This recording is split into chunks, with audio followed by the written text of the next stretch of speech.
sa lahat. At tunay nga po na panahon ngayon, no? Ngayon po ang pagsimula ng Holy Week, no? Dati nating kalagayan, Palm Sunday po, inaano po ngayong araw na ito. Wala pa po kami dalang palaspas dyan. So na nga po na ngayong panahon na ito, talagang sobrang init po. Talaga naman po nagtataasan ng bill sa kuryente dahil sa sobrang init. Kailangan talaga, minsan sa kwarto namin, minsan nagpo-40 pa rin po. Kaya ingat po tayo, lagi po tayong uminom ng tubig para kalma po tayo sa mga araw na ganito. Bago po tayo magsimula, tayo po muna ay humingi ng gabay sa ating Panginoon. Hallelujah. Panginoon, salamat po sa umagang ito. Tunay na napakadakila mo, napakabuti mo sa aming Panginoon. At muli ay ginamit mo ang hindi ko para maghayag ng iyong salita. Salamat, Panginoon. Pugin po ako ng iyong banal na Espiritu na patuloy na maihayag ang gusto mong ihayag, Panginoon, sa kalagitnaan ito. Naway, bless mo po ang lahat ng mga kikinig at patuloy na maging halimbawa po na ay mapapakinggan sa aming buhay. Salamat, Lord. Patuloy na ikaw ang nataas at pinapupurihan sa pangalan ng iyong anak na si Jesus. Amen.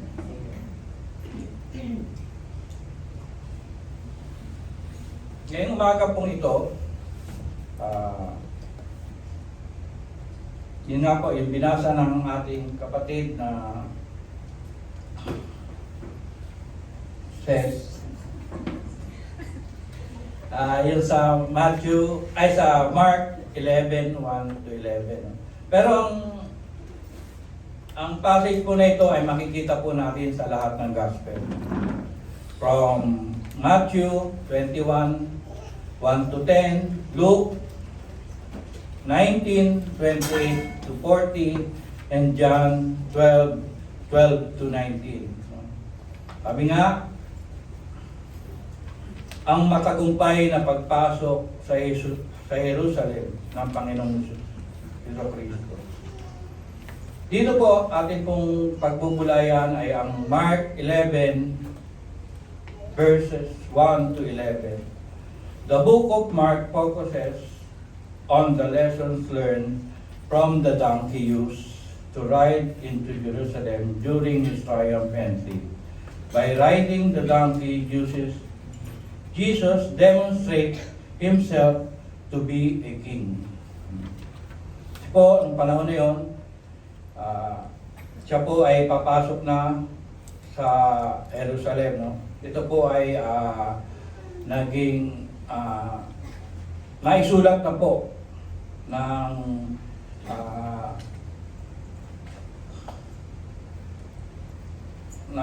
Zechariah, no? About 500 years ago, no? Na magaganap na po itong pagpasok ng ating Panginoong Jesus sa Jerusalem. Kaya sinisimbolo po ng donkey o ng asno ay service and work. No? Sabi nga po, when you place your faith in Christ for salvation, you became born again into a divine royalty. Sabi po ng 1 Peter, 1 Pedro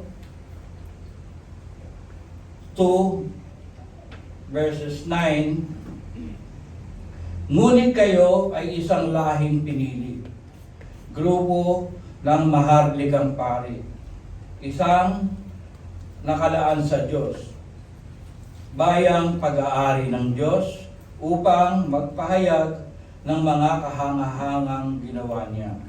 Siya ang tumawag sa inyo mula sa kadiliman patungo sa kahangahangang kaliwanagan. Sa English po, sabi, You are a royal priesthood, a holy nation, God's very own possession. As a result, you can show others goodness of God, and therefore He called you out of darkness into a wonderful light. Ito naman po, no? Kung tayo po ay nakakilala sa Panginoon, nilipat niya tayo sa kaliwanagan, at hindi na po tayo nanatili sa kadiliman. As His child, you are able to live a life that declares Jesus is King of Kings and Lord of Lords. Ikaw na ang kumakatawan sa iyong hari. Anak ka na ng hari. Hindi ka na basta-basta isang nilalang lang. Ikaw ay anak na ng hari. You can now demonstrate how good your King is by forgiving others, blessing others, and doing your best because you know you really work for your King. Nagagawa po ba natin? Nagpo-forgive po ba tayo? Nagbe-bless po ba tayo? No? Nasa kaharian na po tayo ng Diyos. Kaya kaya po natin gawin yon. Hindi ka na lumalakad sa kadiliman, pagkalito, at pag-aalinlangan. You walk in the light, and you will see life from a new perspective. May bago ka ng pananaw sa buhay. You are the son and daughters of the King. Ngayong araw pong ito, we are going to think about our King. No? If you are a believer and follower of Jesus Christ, I want you to know your King is on your side. He is your defender, your advocate, your refuge, and your protector. Out of His love for you, this King took action. He sent His Son to remove the wall of hostility so that you would be forgiven, accepted, adopted into His family, the King's family. Tunay nga po na napakasaya po natin ngayon, dahil nasa kaharian na po tayo ng Diyos. Inaangkin po ba natin yun? Nakikita po ba sa atin yun? Mas maganda po na nakikita sa atin yung pagkahari na nasa atin po. Tunay nga po na ang pag-usapan natin ngayong araw na to ay ang pagkahari ng Panginoong Jesucristo. Dito po, sa unang-una, ang Panginoong Jesucristo po ay the peaceful King. Jesus used this donkey to reveal Himself as a peaceful King. King riding into the city in a triumph procession. This triumph parade could be a display of King's power, might, and wealth. Nung panahon po ng Roman, no, pag ang sabi po ay magpaparada ang hari, talagang magarbo po, no. Makikita natin lahat ng kanilang mga kayamanan, makikita natin yung kanilang kasikatan, no. Ganun po ang pagpaparada noon ng panahon ng mga hari, no.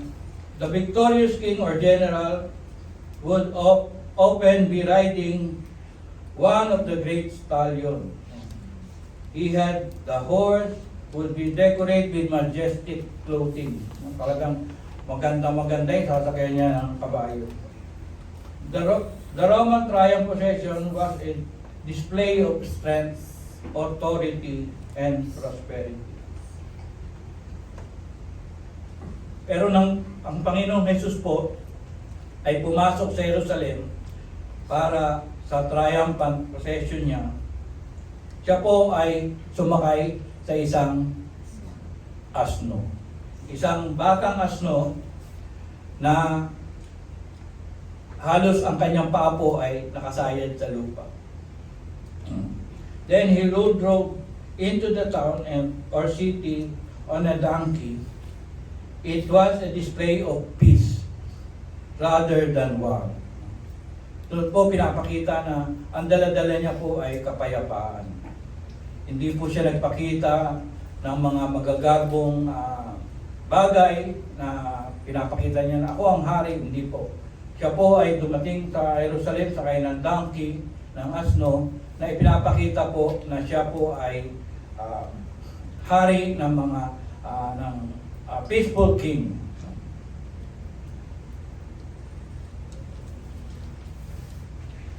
This was the Lord's way of saying, I bring peace. Ultimately, Jesus did. Sa 1 Timothy 2, 5 and 6, sabi po doon, there is one God and one mediator who can reconcile God and humanity. The man, Jesus Christ. He gave His life to purchase freedom from everyone. Jesus came to reconcile and bring peace between you and God.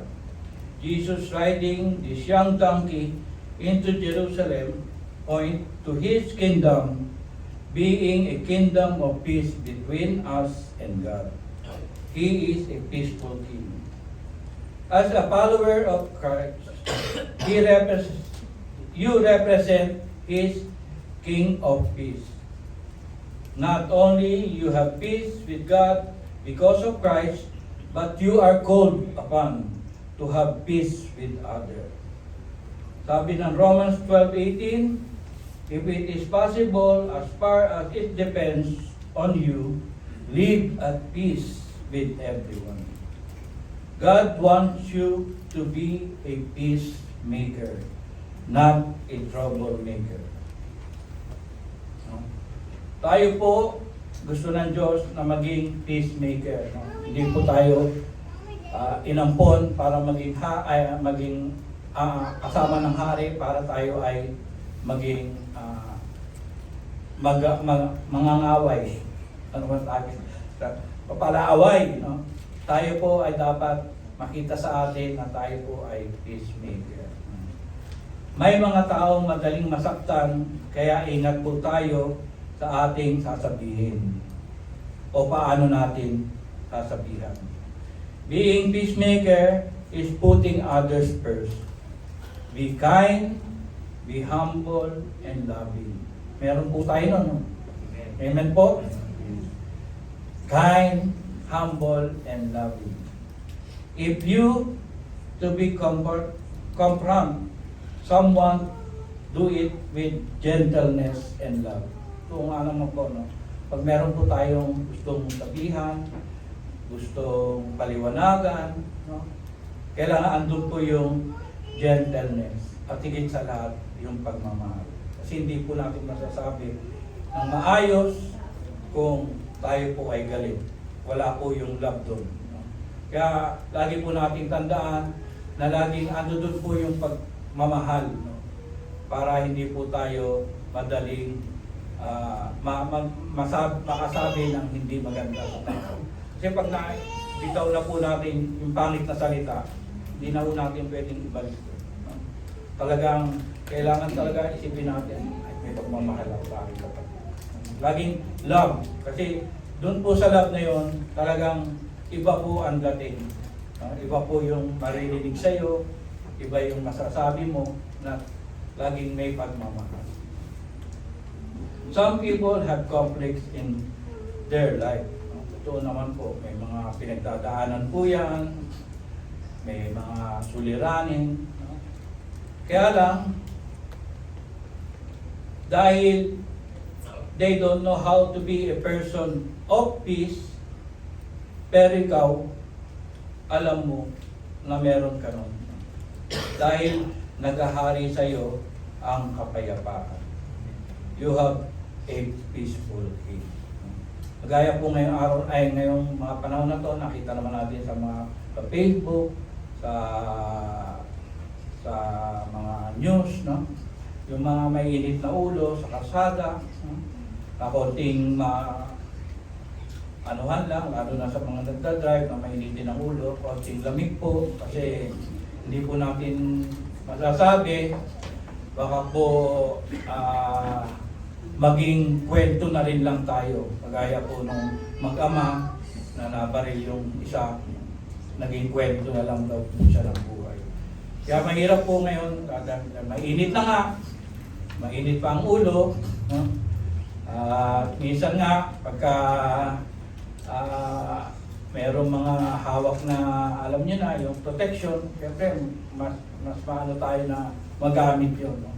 Kaya lagi po natin tatandaan, bila tayo po ay isang mananampalataya na, na lagi tayong magkaroon ng kapayapaan sa ating sarili. No? Kaya may konting bagay, hayaan na po, bigay na, sabihin natin, bahala na si Lord sa'yo. No? Kaysa tayo po ang makitaan ng hindi maganda. Secondly, a prophetic king. Jesus used this donkey to reveal himself a prophetic king. As Jesus was riding the donkey into Jerusalem, he was fulfilling prophecy about the coming Messiah. Yung nga po yung sinasabi ko kanina, na 500 years, naitala ni Zachariah sa chapter 9, verse 9. Sabi po doon, "Rejoice, O people of Zion, shout in triumph. O people of Jerusalem, look, your king is coming to you. He is righteous and victorious. He is humble, riding on a donkey." For those, he was fulfilling his prophecy and once again proving that he was the true Messiah and the Son of God. As a prophetic king, Jesus is omniscient, all-knowing God. A prophetic king, Jesus knows what is coming. Alam niya po ang mangyayari ng mga oras na yun. He is all-knowing God. This is why he knew where the donkey would be, what it could be, that he would be tied up, that someone could ask the disciple what they were going. Sa nila, sinabi naman niya yun sa binasa ni Ate Sel, na may sisita sa inyo. Doon po sa binasa nating scripture, may 4 na karakter po doon. No? Ang Panginoong Jesucristo, yung donkey, yung mga disciples, at yung mga, ano po yung pang-4, mga tambay. May tambay po doon. Yung po yung sumita kay sa dalawang disipulo.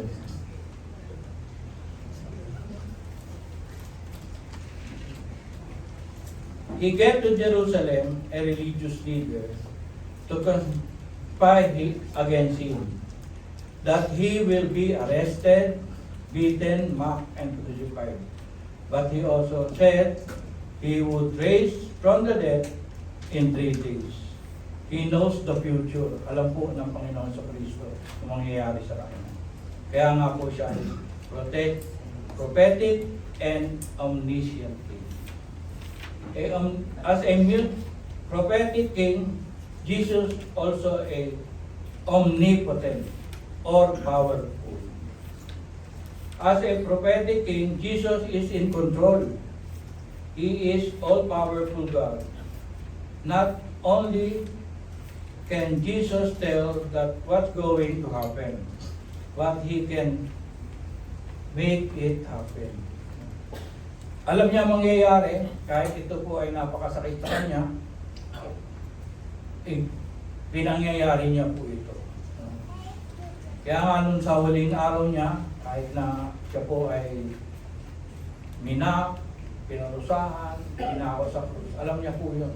At napakasakit po para sa kanya yun. Pero ginanap niya po yun para sa ating lahat.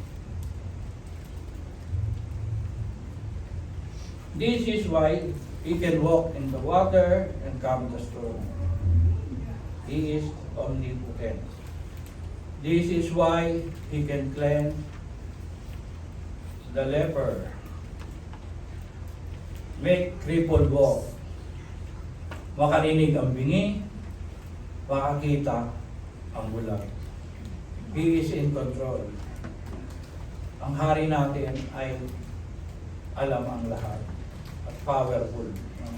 This is why He can cast the demon out of demons and raise the dead. Napakahirap po nun. He is omnipotent, all-powerful, and in control. Nothing is too small and too big for Him. As a follower of Jesus, that is your King. Yan po ang hari mo. All-powerful, all-knowing God. Kaya wala na po tayong hahanapin. Huwag na po tayo mag-uli-uli. Dahil ang ating Diyos po, ang ating hari, ay alam lahat. At kaya niyang lahat gawin para sa ikabubuti natin. At ang pangatlo po ay ang servant king.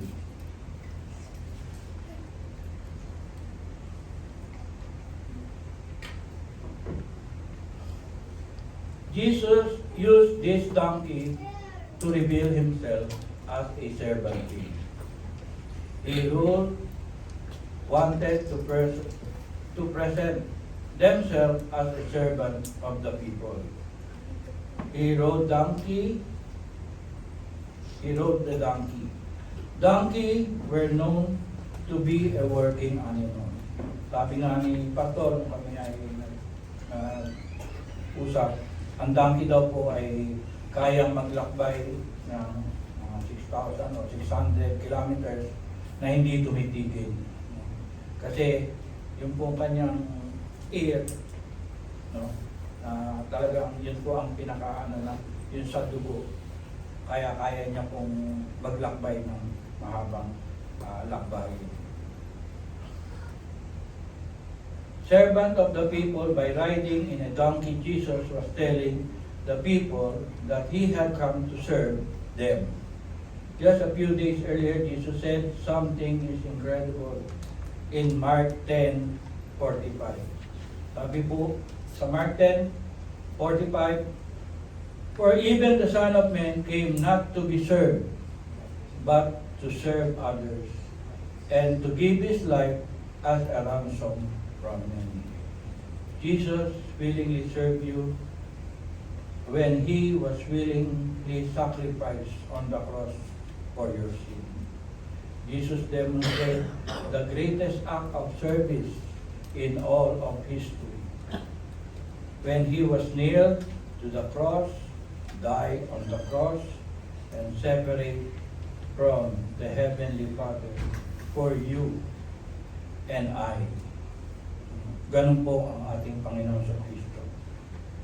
Siya po ay isang serving king.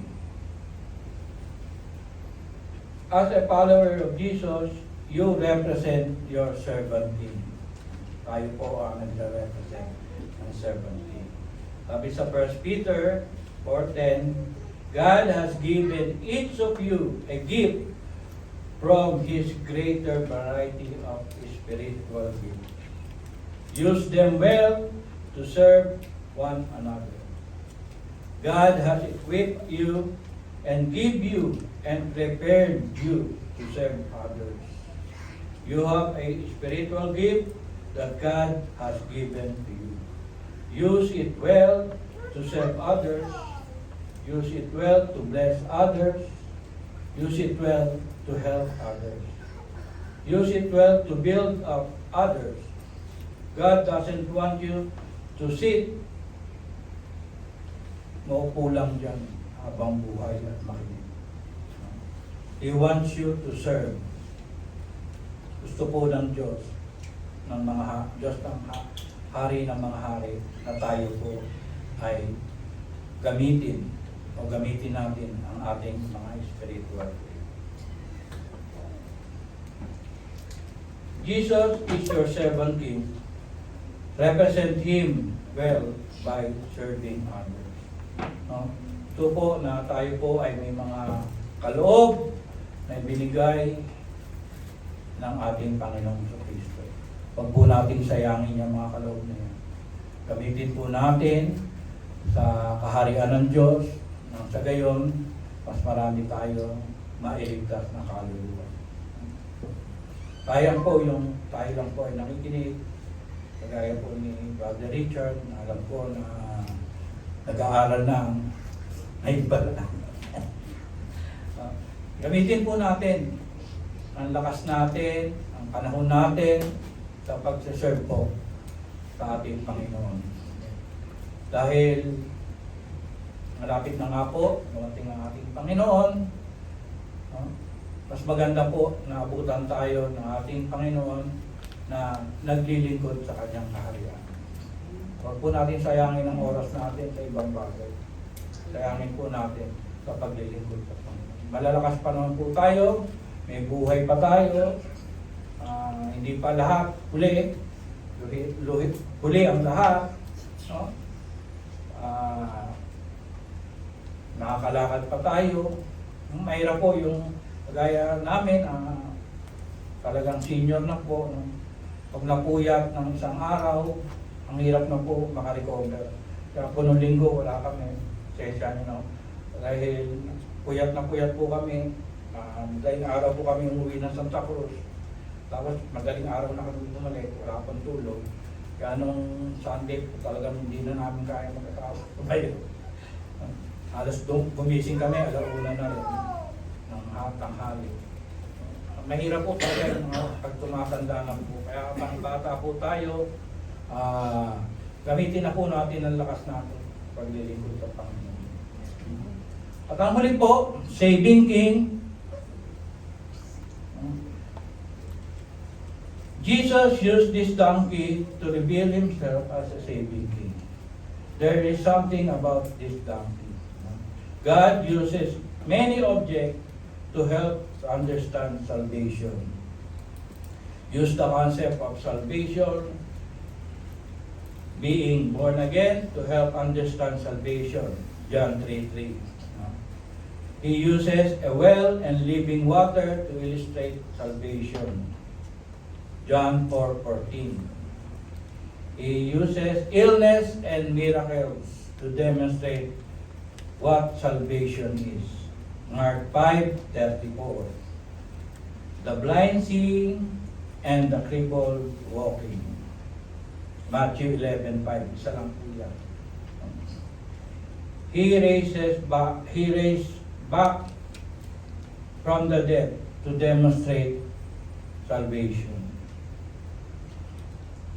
He does the same thing with this donkey, a very unlike and unusual object. Lesson when it comes to salvation. Pag-usapan po natin yung donkey. This donkey demonstrates his own way, Jesus as a saving King. May 5 words po to demonstrate salvation in relation this donkey. Una po, letter A, recognize.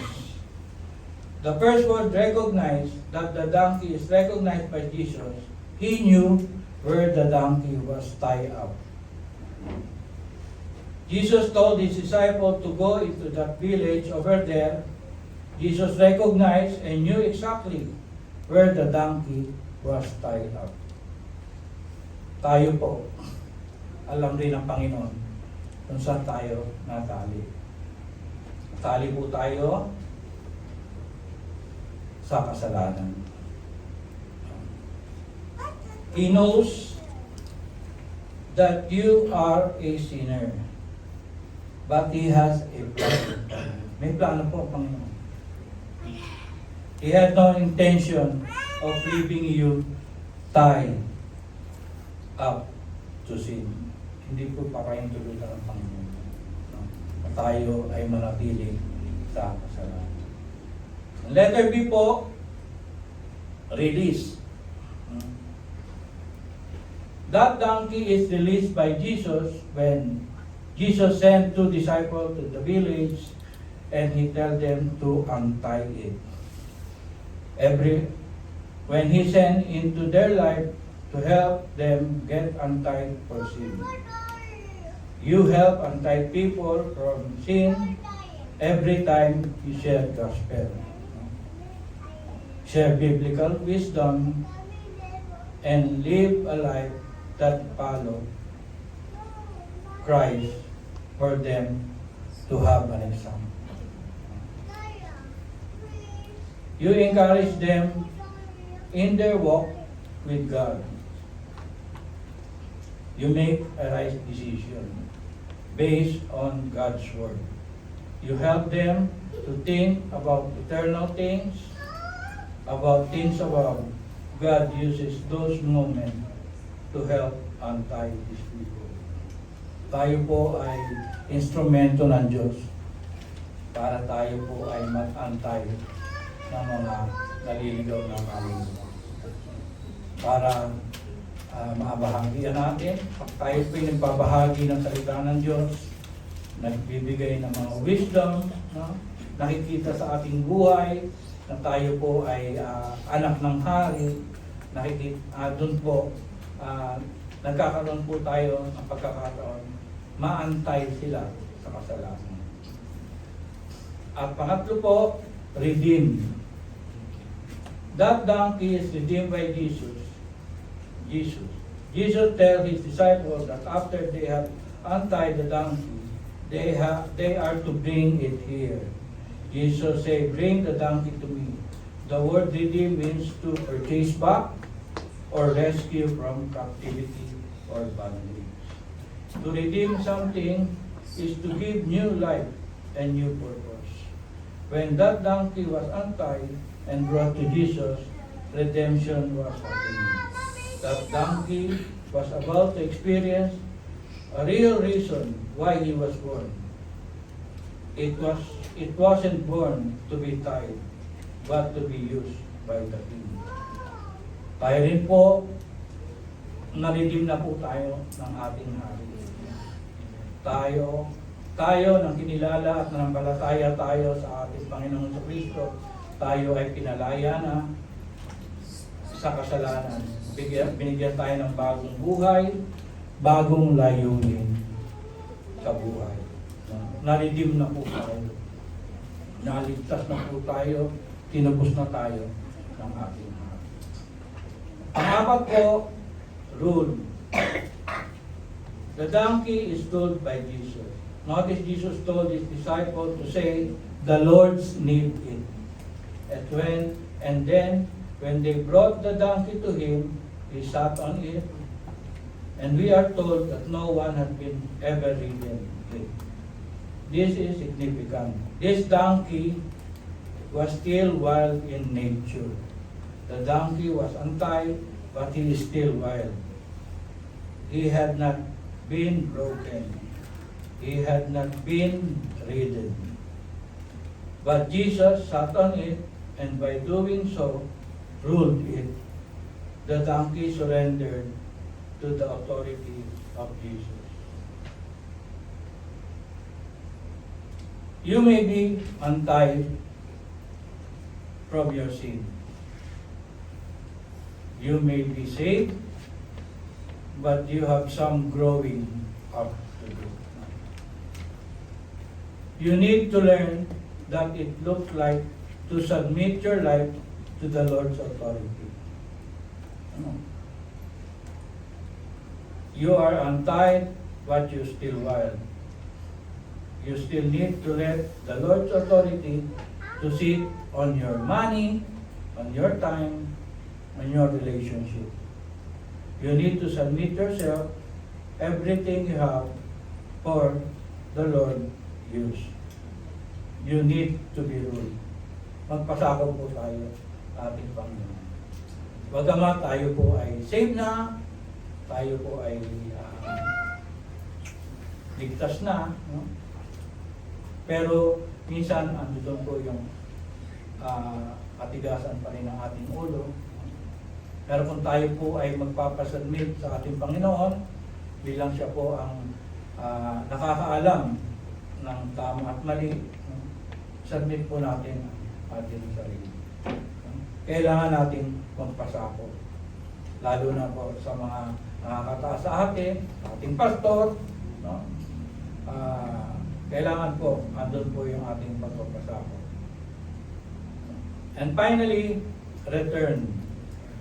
The donkey is returned by Jesus. Jesus told disciples to tell whoever asks about the donkey after the Lord is gone, they will return it.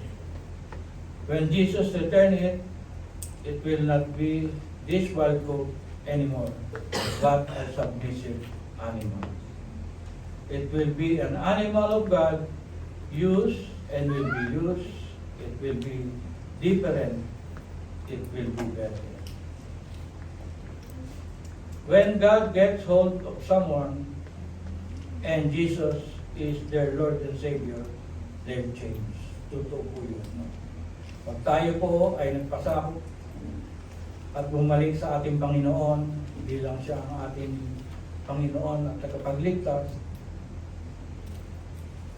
mababago po ang ating buhay. At hindi lang po nabago sa better po, sa magandang kalagayan. They become different, they become better, they return a new person, they have new heart. When Jesus is their Lord, and to grow physically, spiritually, they become more loving, more kind, more patient, and more understanding. They return differently. They are now represent their King. Doon po daw makikita na nire-represent natin ang ating hari kung tayo ay more loving, more kind, more patient, and grow spiritually, become more understanding. No? Tunay nga po na makikita naman sa atin yun dahil tayo po ay binago na. Bago na po tayo nilalang, hindi na po tayo kagaya nung dati. Kung dati po, tayo po ay magagalitin, ngayon, lagi na po tayo nakatawa. Lagi na po tayo nagmamahal, lagi na po tayo nagbe-bless sa ating mga kaibigan, sa ating mga kamag-anak, sa ating mga kapatid, lalo na. Iba na po tayo dahil nire-represent natin ang hari ng mga hari. This donkey reminds me that God has taken anything that it seems insignificant and used it in His kingdom. Huwag po natin sabihin, tao lang tayo, gagamitin po tayo ni Lord. Hindi po tayo basta lang lumitaw sa mundong ito. Tayo po ay kagamit-gamit sa kaharian ng Diyos.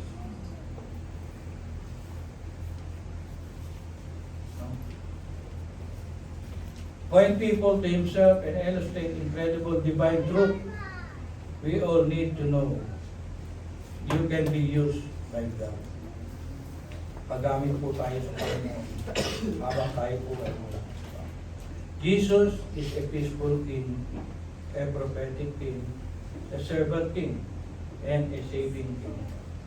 You can trust Him, love Him, depend on Him, because He loves you, He wants you, and can give you significance.